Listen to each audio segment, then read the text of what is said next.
มากกับว่าหาเห็ดเมื่อถ้าเห็ดปวกเห็ดสมปอกสมปีออกเต็มที่พุทธ2 กะตา 3 กะตาถึงคิ้วกูมาหาโอ้ย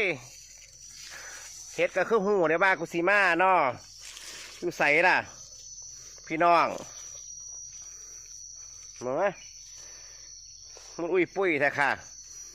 เรื่องดอกมันพี่น้องแงะเอาไงเอาบานเนี่ยเอาจะได้แกงบ่นอวันนี้นอถึงคิ้วกูมามันเป็นยังสี่นอวันเห็ดนอลุงลี่บ่นอวันนี้นอมากกว่าหาบใส่กระตาเมื่อมาถ้าเห็ดปวกก็ออกคนว่าคิ้วอีเถ่ามากขึ้นเป็นยังสี่นอเบิ่งด้วยพี่น้องเด้อโอ้ยเห็ดแกมันคือเจ้าของ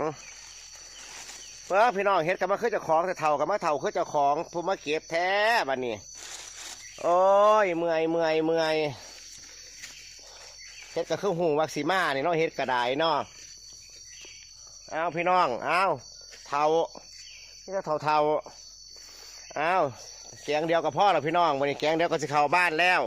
สู้บ่ได้แบบไหนสู้บ่ได้